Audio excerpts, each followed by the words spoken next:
Now here's the laws of wealth from three excellent sources. First is the Bible. Second is John Kennedy. Third is Zig Ziglar.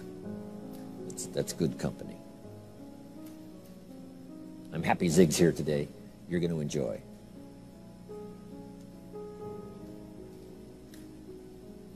The wealth formula. Okay? First, I've already quoted from the Bible. He that wishes to be the greatest, find a way to serve the many. So that's the first key to the wealth formula. Service to many, finding a way. Now, some may have a wish to serve many, but you need a way. So you keep searching till you find a way, because if you search, you will find a way to serve more and more so that your life will be greater and greater. The second, John Kennedy's inaugural speech. Here's what he said. Don't ask.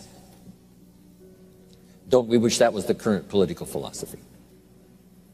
Where is John Kennedy? John Kennedy said, don't ask what the country can do for you. No matter how poor you are. Don't ask. That's not how you get trophies to put on the mantle above the fireplace. That's not how you become wealthy and rich. That's not how you have abundance. Don't ask what the people can do for you. But, he said, ask, what could I do for my country? What could I do for my neighbor? What could I do for the people in my community? How could I serve more than myself? Ask what you could do for your country. And some people have found out a way to serve the whole country. Some find a way to serve a limited piece of the country. Some find a way to serve a few right around their neighborhood. Some find a way to serve working on a job, rendering a service. But that's the key. Don't ask what they can do for you. Ask, what could I do for them? Why? Asking, what could I do, and beginning the process starts wealth moving in your direction. Key phrase, whatever you move toward tends to move towards you. If you move toward intelligent, it seems now to move towards you. God says, you move toward me, and I will move toward you. You take human steps, I take God's steps, I get there very quickly. Whatever you move toward, if you move toward success, success seems to start coming your way. So figure out what you could do to make the move, to begin the early qualifications, and then sustain the qualifications, and success is yours, and health is yours, and all valuable things are yours.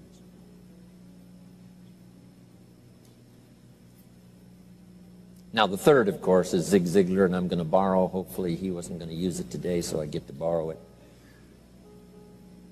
Zig's got the best formula put in layman's terms I've ever heard. If you help enough people get what they want, you can have everything you want. Help enough people get what they want, you can have everything you want. When I first heard that, I underlined the word everything. And guess what I did? I went for it. If you help enough people get what they want, you can have everything you want. Here's another way to put it. If you help enough people get what they need, you can have everything you need. So you don't supply your need by concentrating on your need. You supply your need by concentrating on the answer, by the deserving, helping enough people. This weekend is another part of my life. Sharing, helping, translating my experiences by the best language I can choose, as awkward as it sometimes seems. Words are clumsy sometimes when you try to express what's going on in your head, let alone your heart. But I'm going to struggle best I can these days with the English language, trying to make it valuable to all of you. Okay. Now, start a little subject called personal development. As you know my story, I met someone when I was 25 years old. His name was Earl Schoaf, who dropped into my life at an extraordinary time. So, key phrase, timing has a lot to do with it, and who knows, part of the mystery of time, the timing. Part of the timing one I just had that experience that I've shared in other seminars when the Girl Scout knocked on my door. And I walked to the door, and she gives me the big pitch on the Girl Scout cookies, best organization in the world for girls. Got several flavors, time to buy the cookies, only $2. And with a big smile, she very politely asked me to buy. No problem, I wanted to buy. Big problem, I didn't have $2 in my pocket. And I didn't want to tell her that. So I did what I thought was next best. I lied to her. And I said, hey, look, I've already bought plenty of Girl Scout cookies. We've still got plenty in the house we haven't eaten yet. She said, oh, that's wonderful. Thank you very much. And she leaves. When she leaves, I say to myself, I don't want to live like this anymore. I mean, how low can you get lying to a Girl Scout? I mean, that's low down. I told myself that day, this will never happen to me again. One of those experiences. It's called like life-changing. I said, I'm going to search till I find better opportunities so my pocket won't be empty and the bank account won't be empty and I won't be so far behind on my promises to my family. And it was shortly after that I meet Earl Schoaf, who taught me how to be wealthy, who taught me how to change my life. So who knows what the connection is, right? Someone says when the student is ready, the teacher will appear. You know, I don't know all the mystery of that. But anyway, it seems like some of those things uniquely happen. But it was Mr. Schoaf over a 5-year period before he died at age 49 who taught me some extraordinarily simple things. He only went to the 9th grade in school, never finished high school, never went to college, never went to university. So he put his ideas and his experiences in very simple language, which I think for me, you know, a kid from the farms of Idaho, that simplicity was so important. Because if it would have been technical, I'd have missed it. If it would have been mystic, I would have, backed away. But it was just basic, blunt, ABC, familiar stuff that I hadn't thought of before. And he did start to remind me, and those ideas changed my life. Mr. Schoaf was the one when I said, this is all they pay. He said, you've been working 6 years, Mr. Rohn, how come you're not doing better? And I said, this is all the company pays. He says, well, that's not true. I said, no, this is my paycheck. This is all the company pays. He said, no, this is all the company pays you. I thought, that's a new way to look at it, right? He said, doesn't the company pay 2, 3, 4, 5 times this amount to other people? And I said, well, yes. He said, well, then this is not all the company pays. It's all they pay you. And if you qualified, wouldn't your income grow 2, 3, 4, 5 times? I said, I suppose. So he said, we don't have to work on the company. We have to work on you. See, that was the beginning of what he called the phrase personal development. I told him things cost too much. He said, no, you can't afford them. I thought, well, that's a new concept. I hadn't thought about that. We put some of the valuable things on the high shelf, so you can't get to them until you qualify. If you want the things on the higher shelf, you got to stand on the books you read. Every book you read, you get to stand a little higher so you can get the things on the higher shelf. See, I learned those concepts. It was so incredible. And here was the most important one. Success is something you attract by the person you become. See, that phrase changed my life. Success is something you attract by the person you become. Success is not something you pursue. It's like chasing a butterfly. You can't quite catch it. Success is something you attract by becoming an attractive person. See, those were new concepts to me. I'm just working hard trying to make a living. Here's what he said to me. This changed my life. I got a chance to teach this in Moscow and across Russia. 3 visits, now the 4th. Here's what Schoaf taught me. Profits are better than wages. Nobody taught me that in high school. Nobody taught me that. I went to 1 year of college. Nobody taught me. Profits are better than wages. Wages make you a living. Profits make you a fortune. And how could you work on both a living and a fortune? He said, well, you could start part-time working on your fortune while you're working full-time on your living. I thought, wow.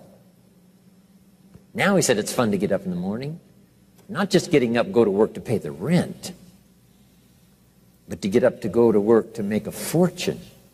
First, to make a living for my family. Second, to make a fortune. And he taught me how to make both a living and a fortune. Guess what I did? I learned how to make both a living and a fortune. And I found out anybody could do it once they get the information. And at age 25, I started receiving this extraordinary information. Here's what he said: your income is directly related to your philosophy, not to the economy. I thought, no one ever told me that. I kept hoping the economy would change. He said, no, your philosophy has to change. I assured him that I had my fingers crossed. He said, that won't help. Then what could I do to change my income and multiply it by 2, by 3, by 5, by 10, and then multiply it by 10 again? What could I do? And he started giving me the disciplines and the process of learning the skills to change my life.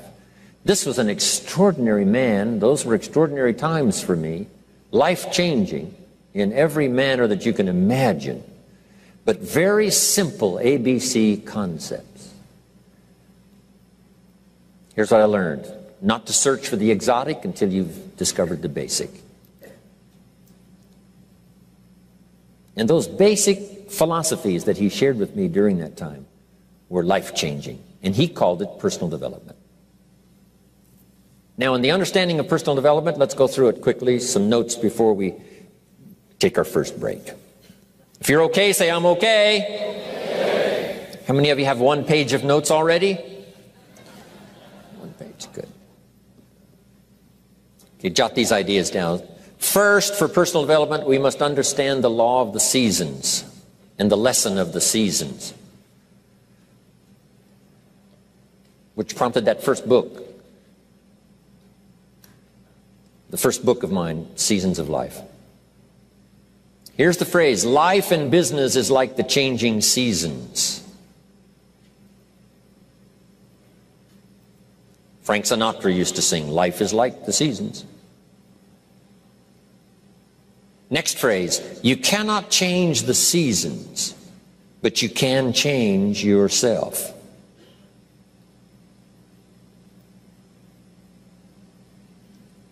The seasons are set.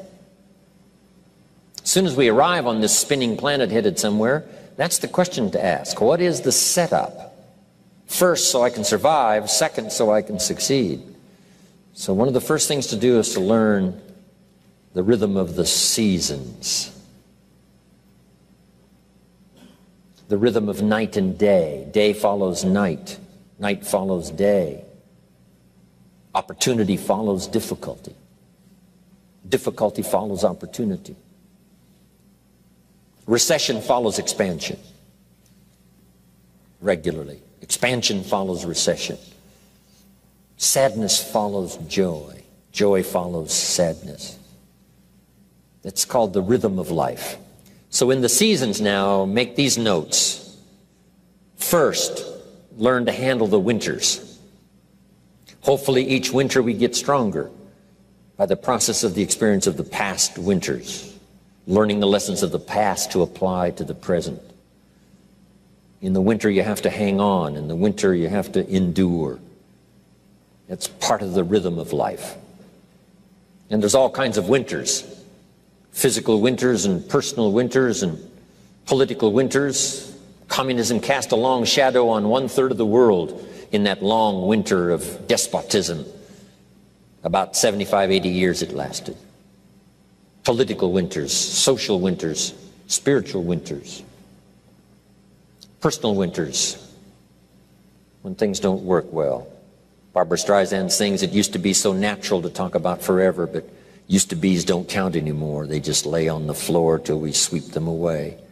You don't sing me love songs, you don't say you need me, and you don't bring me flowers anymore. A song of winter. But we're all acquainted with those experiences. But here's the key. You must just hang on in the winter. Make the note. It doesn't last forever. Some winters seem longer than others. Some winters seem tougher than others. Some winters are more critical and crucial than others.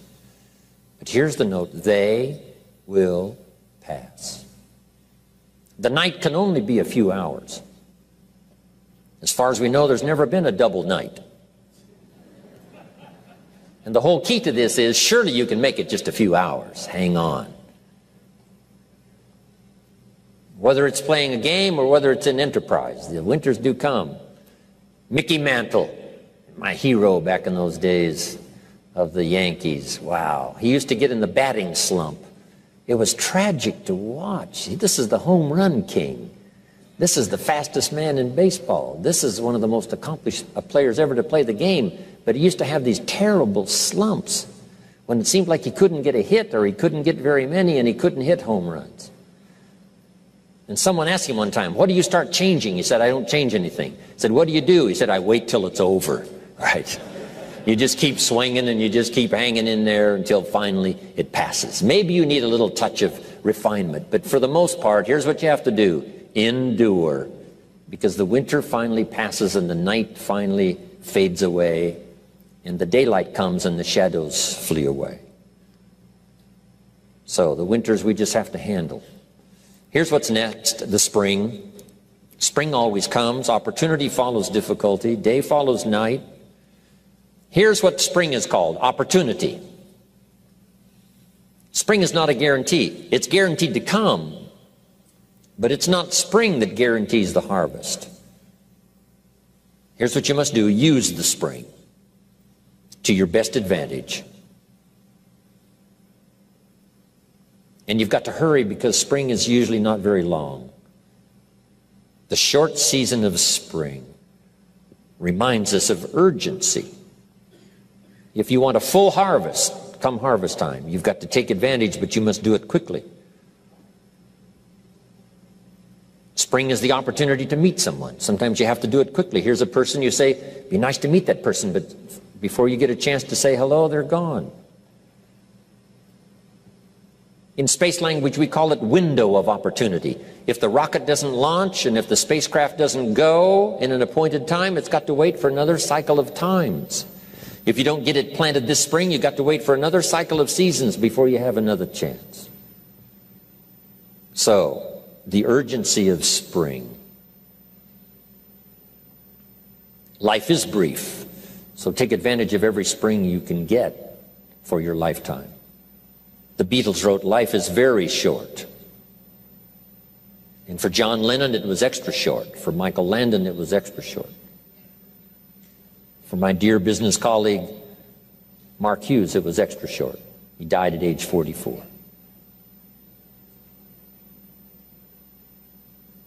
So, it's brief. Bill Bailey reminded me, it's easy to say I've got 20 more years. But here, that sometimes fakes you out, saying I've got 20 more years, meaning it looks like you got a lot of time. But here's what he said, if you go fishing once a year, you've only got 20 more times to go fishing. Not 20 years to go fishing, 20 times. So you've got to make each time count when the opportunity comes, each time. So take into account the brevity of life. My father lived to be 93, but it seemed so short. I kept asking for another 10 years, another 10 years, and finally, it ran out. But 93 is not bad, but it still seemed short. So it is short. So pick up the urgency of spring now. Knock on every door to find the opportunity. Search and search till you find answers for your future. And do it quickly, because spring is short. What if you asked a farmer to go bowling in the spring? He would say, insanity. You can go bowling in the winter, but you can't go bowling in the spring. Good note to make. What to do in springtime.